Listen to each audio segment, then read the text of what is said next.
Friends, now we are going to see an important lesson under reasoning, namely lesson 12, ranking and arrangement.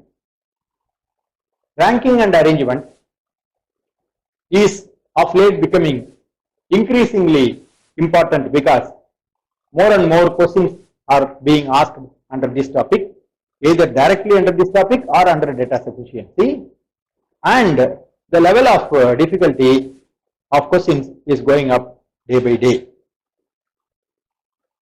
And for this topic, ranking, normally what students do is, there are a lot of people who mug up formulas. Especially for ranking, a lot of formulas are available in the internet. They download it, Google, and mug up.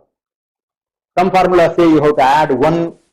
Some formulas say you have to, in some cases, you have to reduce 1. Somewhere you have to add 2, reduce 2. And you have to remember not only the formulas, but all this complication of adding 1 or 2 and subtracting 1 or 2 to arrive at the correct result.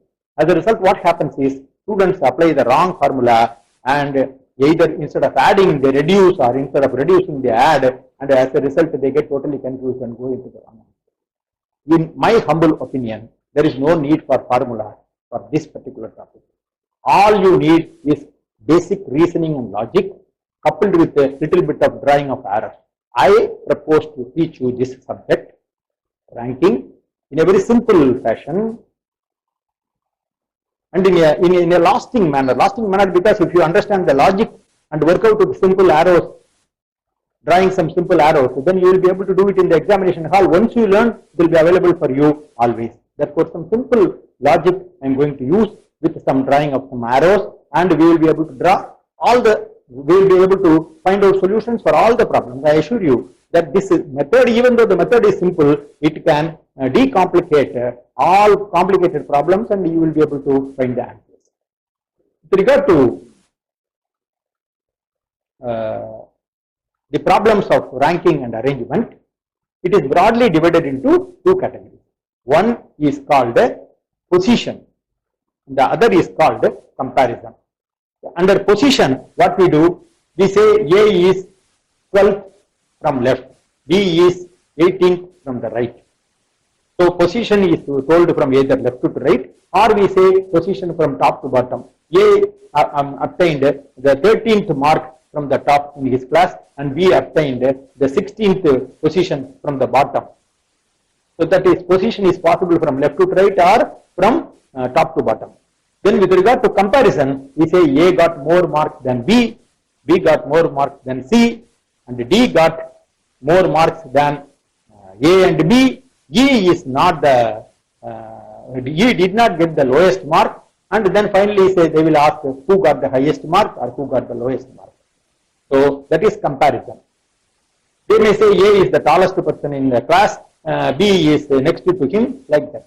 We compare and contrast. So basically, this problem of ranking and arrangement is broadly divided into 2: position and comparison.